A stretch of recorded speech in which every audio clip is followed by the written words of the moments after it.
안녕하세요. 성호 씨 오래간만이에요. 네, 반갑습니다. 네, 잘 지내죠? 네, 잘 지내요. 네, 공부도 열심히 하고. 그거는 네. 활동도 열심히 하고. 활동 열심히 합니다. 네, 네. 보니까 주천 씨 지난번에 얘기한 대로 또 이렇게 와주셔서 고맙습니다. 아멘입니다. 네, 반가워요. 예, 네. 감사합니다. 여러분 살면서 참 포근하고 아름답다라고 느끼는 어떤 광경들 있을 텐데 어떤 것들이 떠올라요? 첫 번째로 저는 아이가 잠자는 모습. 열함에서 잠자는 모습. 아주 오래전인데 그 어떤 슬픈 그림을 봤어요. 아마 부모가 없는 아이였던 것 같아요. 네, 그러니까 그 아이가 그린 건지 누가 자고 있는 아이 옆에 그런 그림을 그린 건지 모르겠는데 길바닥에서 아이가 이렇게 자고 있는데 거기에 엄마가 품어주는 것처럼 그림을 밖에 이렇게 그려놓은 걸 봤어요. 근데 그건 굉장히 좀 마음 찡한 그런 그림이죠. 네. 누군가 자기를 안아줄 사람이 있다고 하는 거 감동적이죠. 또 얼마 전에는 참 슬픈, 세상에서 제일 슬픈 그림이라고 하는 걸 봤는데 무슨 일 때문인지 사고로 두 다리를 잃어버린 소년이 있는데 그 소년이 이렇게 앉아가지고 백목 같은 거 가지고 바닥에다가 자기 다리를 그렸어. 이렇게 그런 모습을 봤어요. 굉장히 좀 슬프고 아픈 이 현실이죠. 우리나라에도 이제 그 마지막 분단 국가이기 때문에 우리가 비무장지대에 지뢰들이 많이 매설되어 있고 그래서 지뢰 때문에 피해를 입는 이들이 늘어나고 있고 참 슬픈 일인데 아무튼 내가 오늘 얘기하고자 했던 건 뭐냐면 세상에서 가장 아름다운 말 가운데 하나가 품. 네. 그런 말 아닐까. 그죠? 품이라고 하는 거. 그러니까 우리 시대는 품을 잃어버린 시대이다. 이제 아이들이 학교에서 돌아와도 맞아주는 사람이 별로 없죠. 그러니까 학원으로 돌아다니고 또 밥을 챙겨주는 사람이 없으면은 냉장고에서 자기가 꺼내가지고 뭐 또 전자레인지에 데펴서 먹고 그러니까 이전에 어른들이 해주던 그 품으로서의 구실들을 기계가 대행하고 있는 시대. 이런 것들이 굉장히 좀 슬픈 시대가 아닌가 하는 생각을 해봐요. 그런데 성경을 읽으면서도 우리들이 품에 대한 이야기 볼 수 있는데 특별히 이제 마태복음 11장에 나오는 얘기 수고하고 무거운 짐진 자들아 내게로 와라. 내가 너희를 쉬게 하겠다. 품이라고 하는 말은 없지만 품이 되어주시는 분의 따뜻함이 저절로 느껴지는 대목이죠. 그런데 그야말로 품을 보여주고 있는 시가 있습니다. 오늘 우리가 함께 읽으려고 하는 시인데요. 시편 131편입니다. 오늘 수업 시편 82강 젖된 아이처럼. 아주 짧아요. 그래서 우리 미란 씨가 좀 낭독해 주시고요. 네. 또 그 유진 피터슨 목사님이 번역한 메시지라고 하는 성경이 있는데 우리말로 번역이 되어 있는데 그거는 우리 나온 씨가 한번 좀 읽어주면 좋을 것 같아요. 네. 미란 씨 좀 낭독 네. 부탁합니다. 여호와여, 내 마음이 교만하지 아니하고 내 눈이 오만하지 아니하오며 내가 큰 일과 감당하지 못할 놀라운 일을 하려고 힘쓰지 아니하나이다. 실로 내가 내 영혼으로 고요하고 평온하게 하기를 젖된 아이가 그의 어머니 품에 있음 같게 하였나니 내 영혼이 젖된 아이와 같도다. 이스라엘아, 지금부터 영원까지 여호와를 바랄지어다. 네. 나온 씨. 하나님, 나는 대장이 되려고 애쓰지 않습니다. 으뜸이 되고 싶지도 않습니다. 남의 일에 참견하지 않았고 거창하고 허황된 꿈을 꾸지도 않았습니다. 나는 발을 땅에 디디고 마음을 고요히 다잡으며 살았습니다. 엄마 품에 안긴 아기가 만족하듯 내 영혼 만족합니다. 이스라엘아, 하나님을 기다려라. 희망을 품고 기다려라. 희망을 가져라. 언제나 희망을 품어라. 네. 같은 말씀인데 조금 좀 뉘앙스가 다르죠? 네. 느낌이 좀 다르게 되어 있습니다. 그런데 여러분 지금 우리가 읽고 있는 이 시편이 성전에 올라가는 노래 가운데 하나이거든요. 네. 이게 12번째 노래로 그렇게 되어 있습니다. 그러니까 주님이 품이 되어 주신다고 하는 그 내용이기 때문에 주님에 대한 확신이 이 시 속에 가득 담겨 있죠. 그런데 이 단계, 하나님의 품 안에 안겨서 나는 참 편안해. 이 단계를 보면 저는 늘 떠오르는 것이 하나 있습니다. 여러분 들어보셨을 텐데요. 프리드리 니체라고 하는 사람이 썼던 책 가운데 자라투스트라는 이렇게 말했다. 이런 책이 있습니다.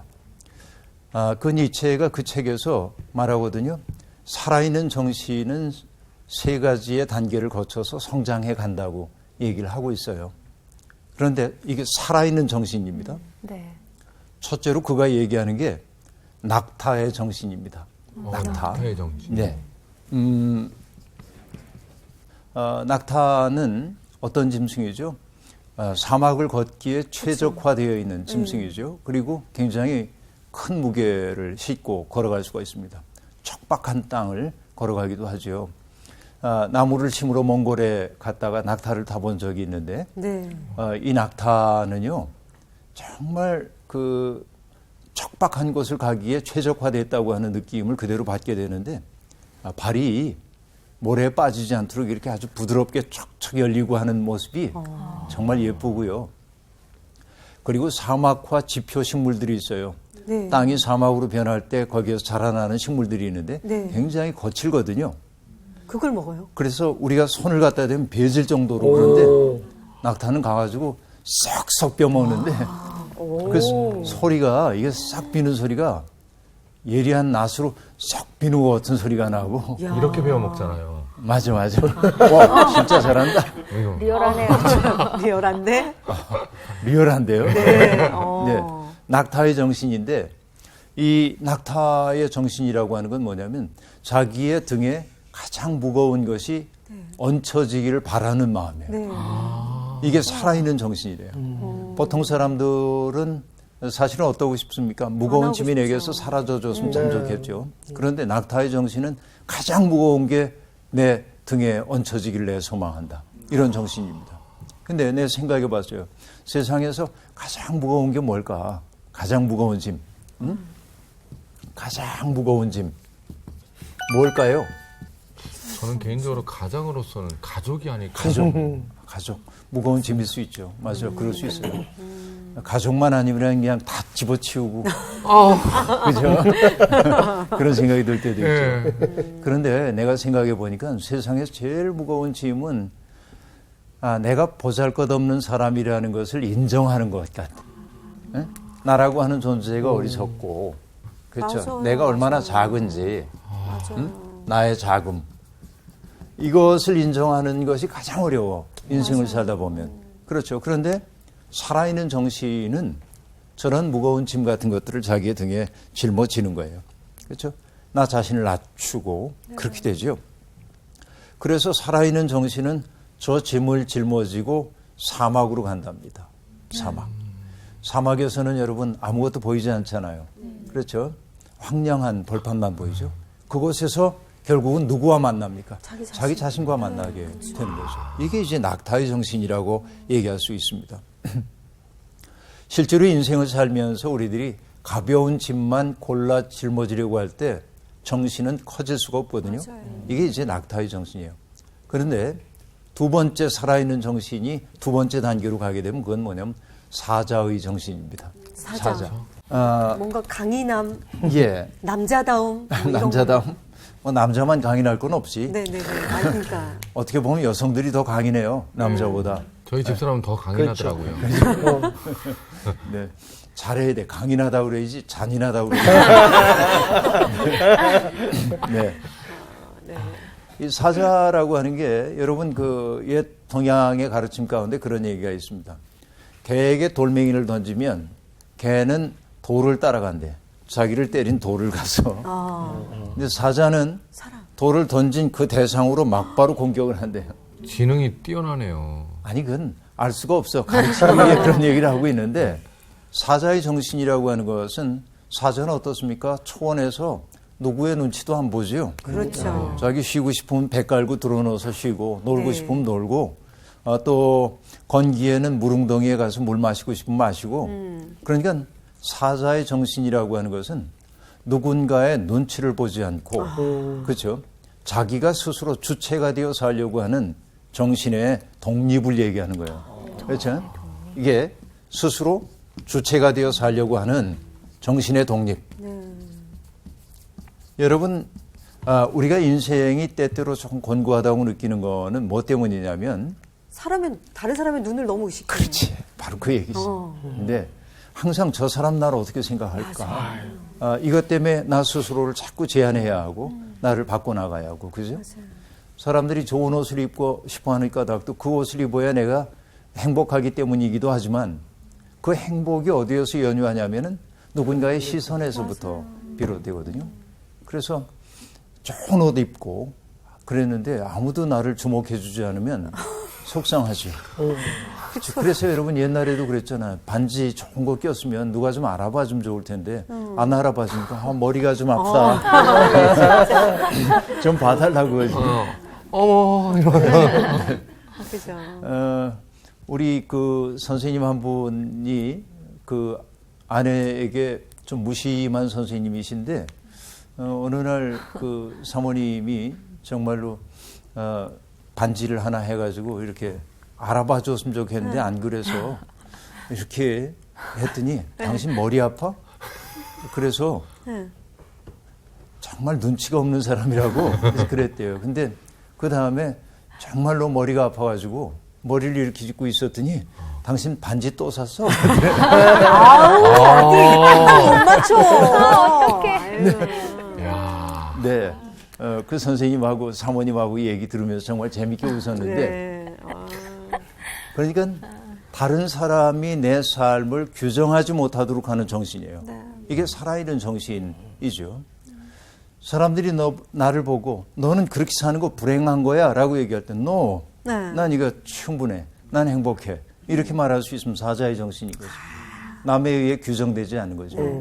그런데 낙타의 정신과 사자의 정신을 거친 사람들이 세 번째 가게 되는 게 뭐냐면 어린이의 단계입니다. 어린이는 뭐 그 영혼의 순진함 같은 거 우리들이 얘기할 수 있겠습니다만 어린이의 가장 아름다운 점은 세상에 대한 수용성이에요. 뭐든지 다 수용하려고 하는 그런 마음이죠. 그리고 세상에 대해서 자기를 자꾸 바꿔나갈 수 있는 변화의 가능성 같은 것들이라고 볼 수 있겠죠. 그러니까 어린이는 부드럽기 때문에 순수하고 성실합니다. 그렇죠? 이 정신을 거쳐 간대요. 근데 궁극적 단계가 뭐예요? 어린아이의 단계. 그러니까 어린아이처럼 유치해지라고 하는 말이 아니라 우리의 정신의 유연함을 가지고 저 단계에 가야 되는데 낙타와 사자를 거치지 않고 어린아이가 된 사람들은 유치해요. 그렇죠. 사람들이. 그렇죠. 먹을 것에 대해서 자기만 알고 집착하고 이게 어린아이적인 것이지. 그러나 저 단계를 거쳐서 이룬 어린아이의 단계는 사람들을 다 포용할 수 있고 받아들일 수 있죠. 넉넉함이라고 볼 수 있습니다. 그래서 여러분 예수님도 그런 말씀하신 것 같아요. 누구든지 어린아이같이 되지 않으면 하나님 나라에 들어갈 수 없다 말씀하셨는데 그런 뜻이라고 보여집니다. 그런데 누가 어린아이와 같은 사람이냐면 정말로 믿음이 무엇인지를 알고 이게 머리로가 아니라 가슴으로만이 아니라 존재 그 자체로 내가 믿음의 세계 속에 들어간 사람들은 어린아이 같아집니다. 정말로 그래요.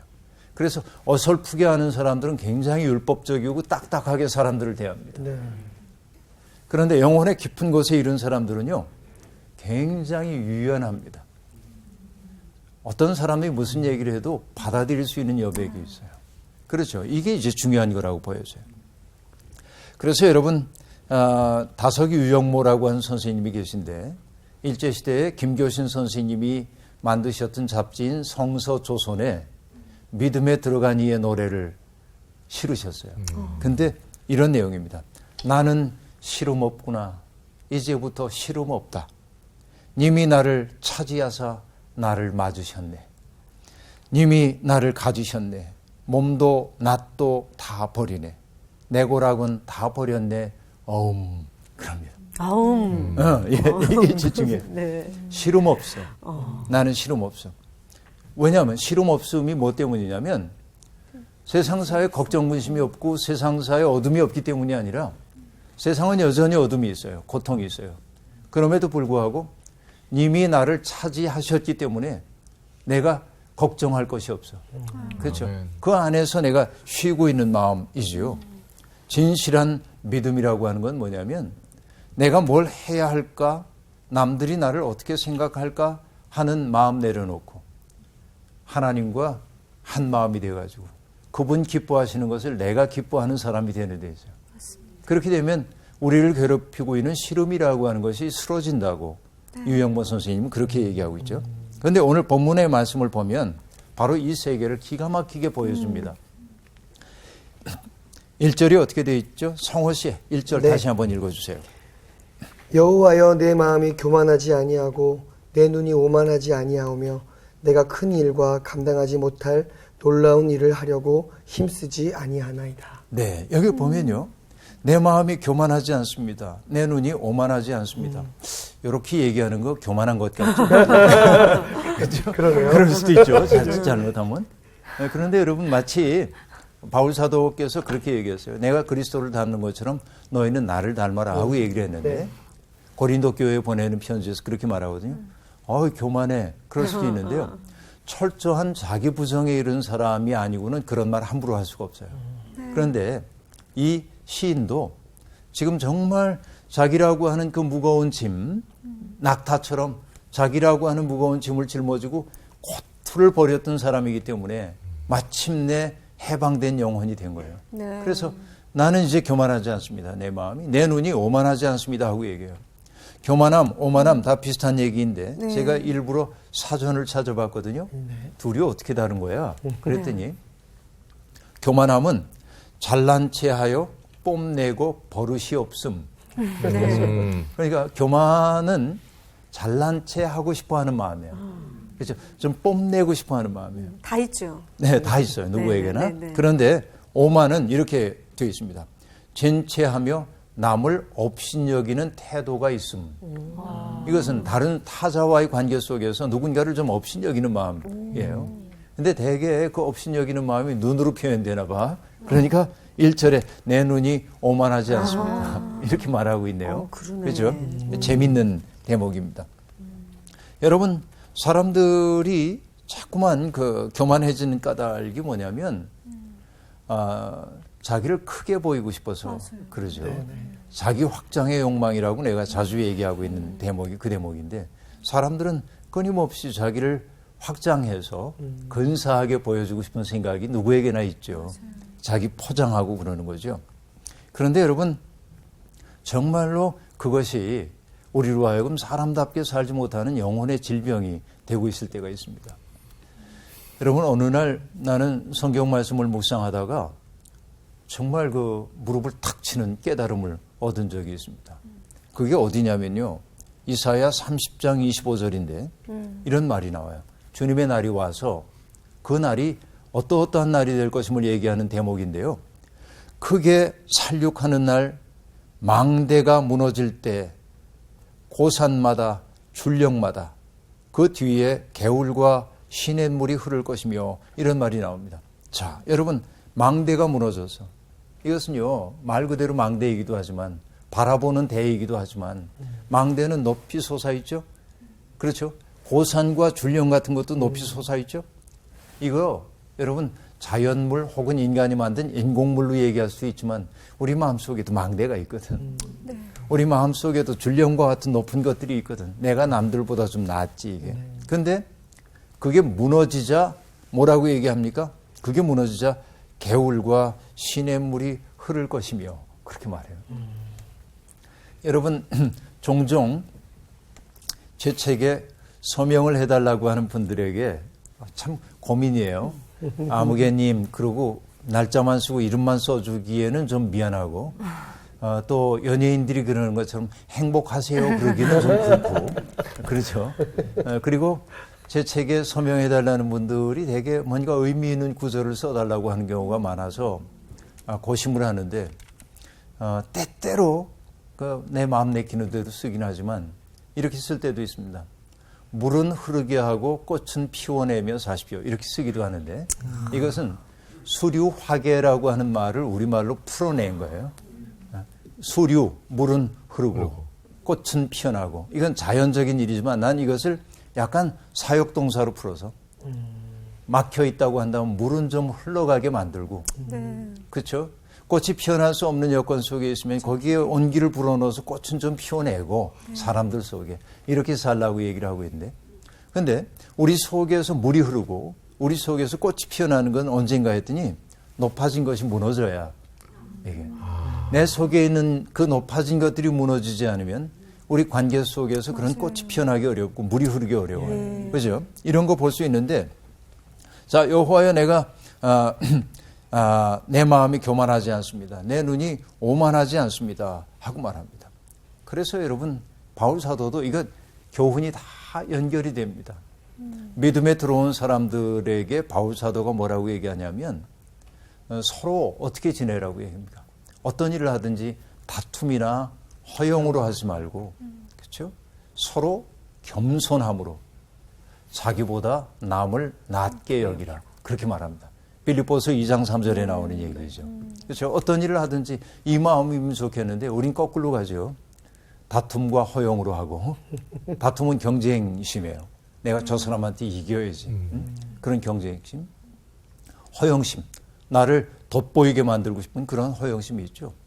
그리고 자기보다 남을 낮게 여겨라 그러는데 이 낮게는 더 귀히 여기란 얘기죠. 네. 근데 여러분 발음이 똑같은 게 문제야.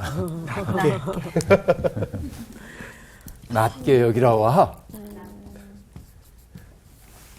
다른 얘기죠. 네. 자기보다 남을 이렇게 여기라고 하는 건데 네. 자기보다 남을 밑에 게 쉬워요. 네? 밑에 게 쉬워요. 밑에 게 쉽죠. 제가 편하게 하는 게 밑에 거요 같아요. 네, 그렇죠. 그런데 여러분 정말 우리 마음이 자꾸만 말씀을 듣다 보면 내 마음 속에는 교만함도 무너졌으면 좋겠고 내 눈빛도 오만함이 좀 사라졌으면 좋겠는데 마음으로는 그런데 잘 안 돼요. 네. 그렇죠. 우리의 힘과 결심 약하여 늘 넘어지기 쉬우니 그렇죠. 이거 찬송가에 그렇게 얘기하잖아요. 네. 내 힘과 결심 약하여 늘 넘어지기 쉬워. 그렇죠. 그렇기에 우리는 나 스스로가 오만함의 치유자가 될 수가 없어요. 나 스스로가 교만함의 치유자가 될 수가 없습니다. 여러분 찬송가에서 얘기하고 있어요. 내 힘만 의지하면 패할 수밖에 없도다 하고 말하는데 결국은 뭐냐면 주님이 우리의 마음을 차지하셔야만 오만함이 그리고 교만함이 무너지는 것을 알 수 있어요. 그러니까 이 시인이 지금 내 마음이 교만하지 않습니다. 내 눈이 오만하지 않습니다라고 한 것은 하나님을 향해 나가면서 그가 자기의 마음이 하나님 안에 있음을 넌지시 드러내고 있죠. 네. 그 다음 대목입니다. 그가 이렇게 얘기하죠. 내가 큰 일과 감당하지 못할 놀라운 일을 하려고 힘쓰지 아니하나이다. 이렇게 말합니다. 여러분 오늘 우리가 살고 있는 세상이 끊임없이 우리에게 하는 얘기는 뭡니까? 큰 사람이 돼야 돼. 그렇죠. 큰 일을 해야 돼. 이렇게 얘기하죠. 1등 해야 된다. 1등 해야 돼. 큰 물에 가서 일등. 놀아라. 큰 물에서 놀아야 돼. 근데 우리 항상 또 집사님들이나 권사님들 기도하시는 부분들 네. 중에 머리가 되게 하시고 꼬리가 되지 말게 하시며 머리가 될지언정 네, 꼬리가 꼬리가 되지 되지 말게 하옵시고. 이거 다 예. 항상 그 기도는 한 20년 들은 것 같아요. 네. 거의 20년 더 된 것 같아요. 그죠? 그리고 또 목사님들이 축복 기도할 때 그러죠. 젊은이들을 위해 기도할 때 하나님 여기에 있는 사람 가운데 대통령도 나오게 해주시고 장관도 나오게 해주시고 뭐 이래요. 그럼 난 그 기도 들으면서 그러지. 가만히 있어봐. 그러면은 우리 사회에 가장 보이지 않는 곳에서 일해야 하는 직들이 많이 있잖아요. 네. 그럼 누가 하지? 예? 맞아요. 이게 얼마나 여러분 편견인지 모릅니다. 네. 은퇴하신 지 오래되신 목사님이 계신데요. 그 목사님, 여자 목사님인데 목회하시다가 자기 마을에 있는 아이들이 지나가면 야 일로 와. 그래서 불러가지고 축복 기도를 해주세요. 그래서 뭐라고 축복 기도를 해주냐면 하나님 아무개가 잘 커가지고 우리 마을의 이장이 되게 해주세요. 그러면 와. 부모님들은 서운해요. 그렇죠. 우리 애를 겨우 이장 되라고 이장. 기도해 주셔. 좀 크게 기도해 주시지. 근데 그 목사님 분명해요. 마을이 변해 세상이 변해. 그러니까 좋은 이장이 얼마나 중요한데 이런 거죠. 그렇죠. 그렇죠. 근데 여러분 큰 목사님들은요. 큰 기도를 하시죠. 근데 정말 중요한 건 그런 것들이라고 볼 수 있어요. 그런데 여러분 내가 큰 일과 감당하지 못할 놀라운 일을 하려고 힘쓰지 아니합니다 하고 얘기를 합니다. 이게 중요한데요. 이 구절이 중요한데 아까도 얘기했지만 사람들이 자꾸 커지려는 이유는 무시당하고 싶지 않아서 네. 그리고 자기를 돋보이게 드러내고 싶어서 그런 것이죠. 그런데 나는 큰일 꿈꾸지 않습니다. 놀라운 일을 하려고 하지 않습니다. 이것은 결국 어떤 사람만 이런 얘기를 할 수 있냐면 자기와의 싸움에서 이긴 사람만이 할 수 있어요. 모든 걸 내려놓은 사람. 그렇죠. 그래서 여러분 이 춘추전국 시대의 현인인 노자가 그런 얘기를 해주고 있습니다. 남들과 싸워서 이긴 사람을 힘이 있다 말한다. 승인자 유력 그렇게 얘기해요. 이때 승인 이는 다른 사람을 얘기해요. 다른 사람과 싸워 이긴 사람은 유력하다라고 얘기해요. 힘이 있다. 그런데 자승자강이란 말이 나와. 자기와 싸워 이긴 사람은 강하다 한다. 이게 내적 힘이지. 맞아요. 그렇죠? 자기와 싸워 이긴 사람. 그래서 여러분 어느 분은 스승이라고 하는 말을 스스로 승에다가 이렇게 이길 승을 합쳐가지고 스승은 누구냐? 스스로 이긴 분이다. 이렇게 풀어서 설명하는 것도 우리들이 봤어요. 그렇죠? 우리의 영혼을 밝혀줄 수 있는 스승들은 자기와 싸워서 이기지 않은 사람은 선생은 될 수 있을지 몰라도 맞아요. 스승이 될 수는 없어요. 그렇죠? 자기와 싸워 이기는 것이라고 볼 수 있습니다. 그렇죠? 그래서 여러분 자기와 싸워 이긴 사람 여기에서 얘기하는 듯이 내가 큰일 감당하지 못할 놀라운 일을 내가 꿈꾸지 않습니다. 라고 말하는 사람은 여러분 큰일 꿈꾸지 않으니까 그의 삶은 어떠할까요? 소박하다. 네. 소박하다. 이런 사람들은 소박한 삶이에요. 결국 소박하다고 하는 것은 어떤 삶을 얘기할까요? 어떤 사람이 소박한 삶을 살고 있다라고 하는 건 그는 이렇게 얘기할 수 있어요. 스스로 자기 욕망을 향해서 아니라고 얘기해 줄 수 있는 사람이에요. 이 사람들이 이제 소박한 사람이라고 얘기할 수 있겠습니다. 자, 그런데요. 수많은 사람들이 우리가 살고 있는 이 시대의 문제는 뭐냐면 성공의 사다리 오르기에 그렇죠. 정신없이 네. 몰두하고 살고 있잖아요. 그러다 보니까 우리의 내면 속에는 경쟁의식이 맞아요. 탁 들어있어요. 경쟁의식이라고 하는 것은 이웃사랑을 불가능하게 만듭니다. 내 속에 예를 들어서 내가 미란 씨하고 경쟁의식을 가지고 있으면은 네. 찝이나 미란 씨를 되나요? 사랑할 수가 없어. 네. 난 경쟁의식이 전혀 없어요. 미란 씨하고. 맞아요. 이런 사랑이 거예요. 없어져. 사랑의 능력이 사라져버리고 만다 하는 얘기죠. 그래서 여러분 나보다 나은 사람들을 보면 나보다 여러 가지로 앞서가는 사람을 보면 선망의 시선으로 바라보고 그죠? 그리고 나보다 못한 사람을 보면 긍휼해. 나도 모르는 사이에 경멸의 시선으로 바라봐요. 선망과 경멸 사이에 있어요. 성공의 사다리 오르기로서의 삶을 택하는 사람들이 이게 이제 불행이라고 우리들이 얘기할 수 있겠습니다. 그렇죠? 큰일, 감당하지 못할 놀라운 일, 바로 그것이 사람들을 이제 망가뜨리는 것을 우리들이 알 수 있습니다. 그렇죠? 그 다음에 2절에 보면 이렇게 돼 있어요. 실로 내가 내 영혼으로 고요하고 평온하게 하기를 젖된 아이가 그의 어머니 품에 있음 같게 하였나니 내 영혼이 젖된 아이와 같도다 하고 말하는데 여러분 젖된 아이들 젖 먹는 아이를 보신 적이 있죠. 네. 젖 먹는 아이들 보면 얼마나 이쁜지 모릅니다. 엄마도 젖 먹일 때 엄마도 굉장히 행복해요. 그렇죠. 아이가 저와 아이를 품에 눈을 안고? 마주치면서 이렇게 젖을 빠는 그 모습을 볼 때 네.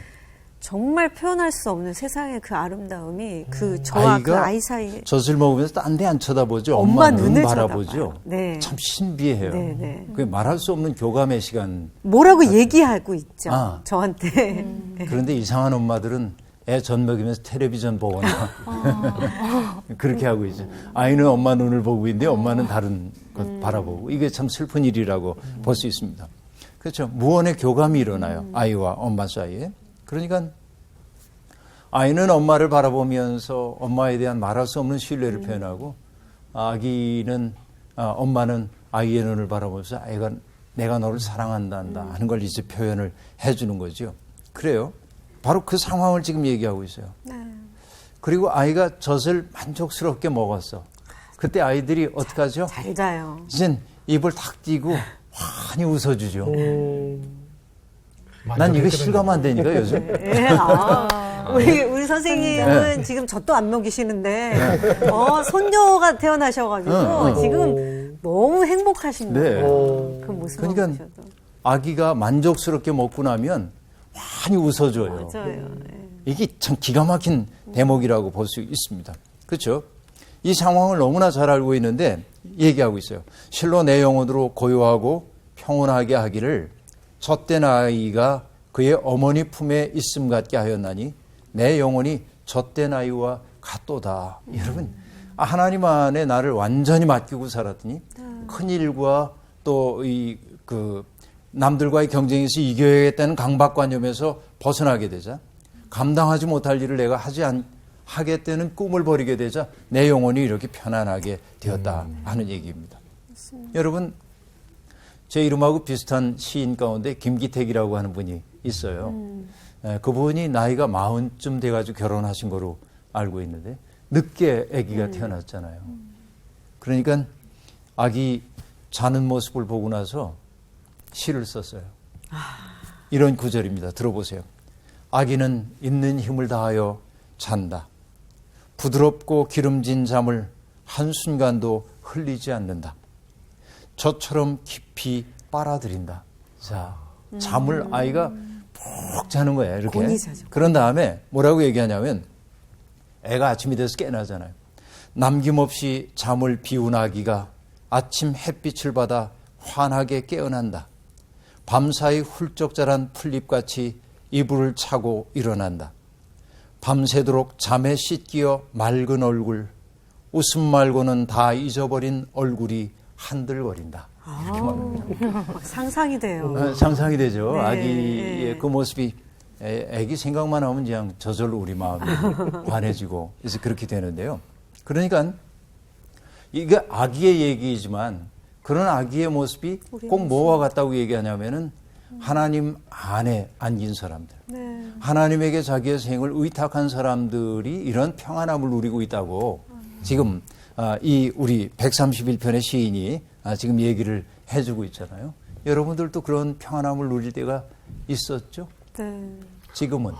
그러고 싶어요. 그러고 싶어요. 정말. 기억이 안 나서. 네. 그때가 기억이 안 네. 나죠? 그래서 인디안 이야기가 있잖아요. 인디안에 전해오는 이야기. 인디안 부부 집에 아기가 태어났어요.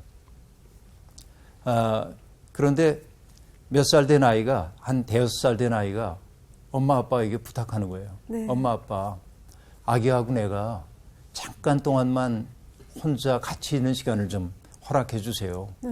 그래서 부모는 좀 걱정이 됐습니다.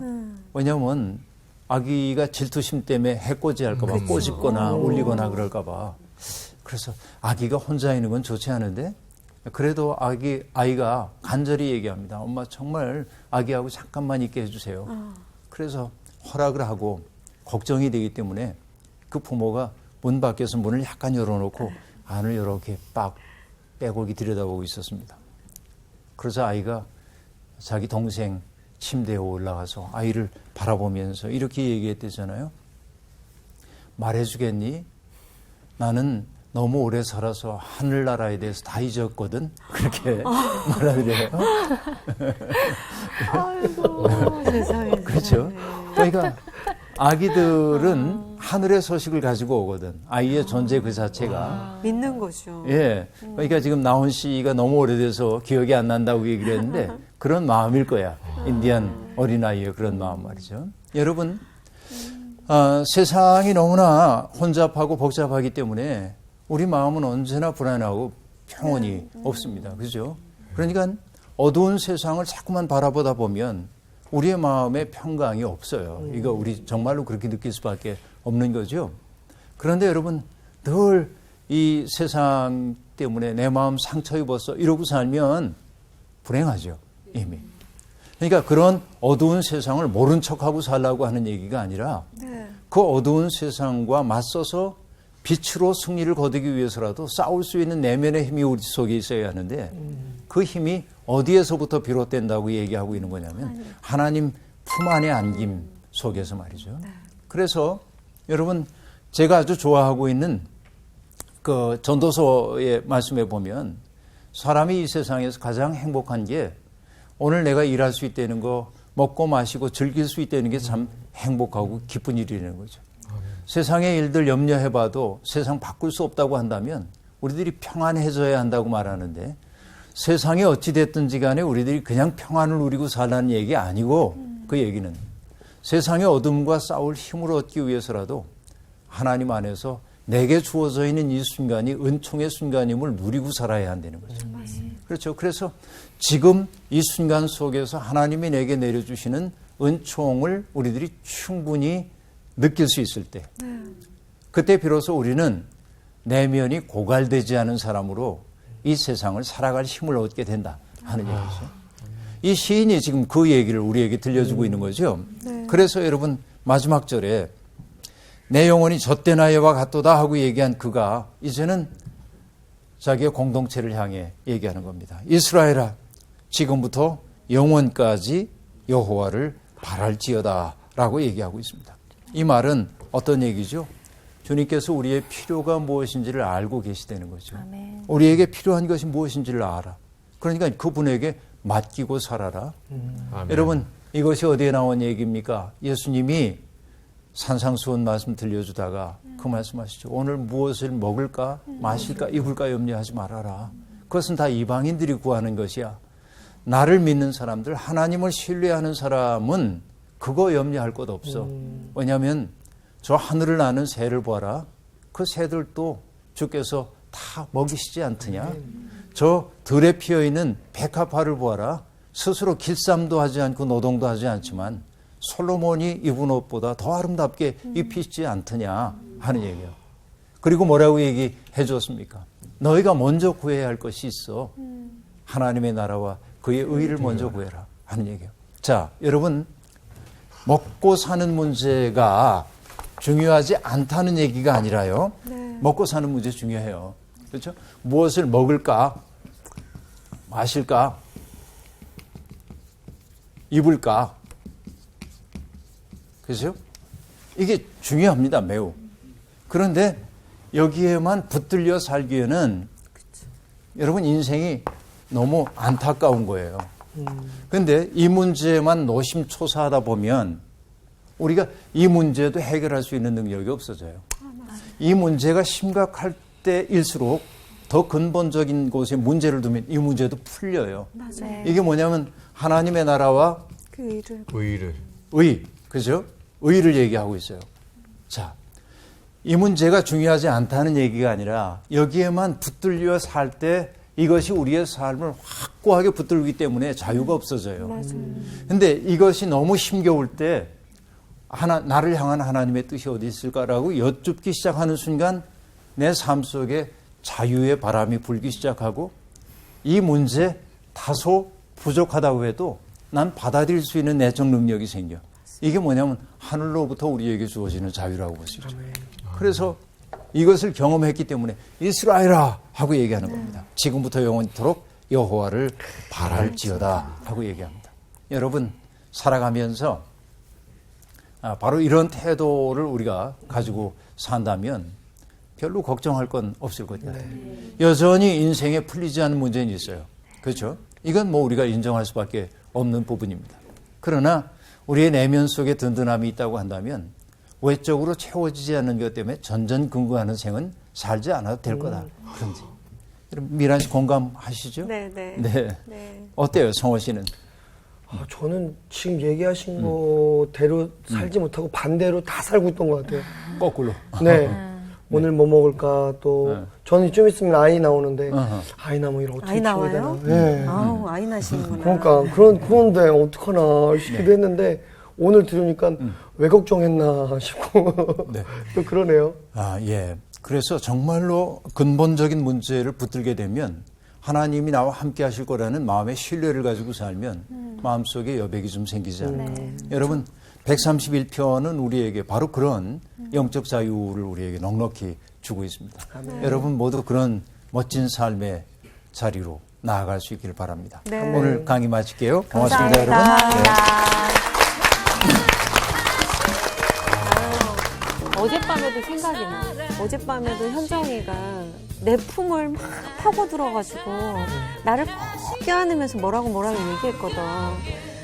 근데 그렇게 하나님도 내가 그렇게 막 하나님 품에 이렇게 들어와서 이렇게 하기를 지금 계속 이렇게 기다리고 계시는데 나는 엄한 곳에 가가지고 그거를 찾고 있는 게 아닌가 지금 싶네. 마지막 절처럼 이스라엘을 우리가 이스라엘 돼서 하나님을 좀 바라는 삶을 살았으면 좋겠어요. 네. 하나님 품으로 언제나 희망을.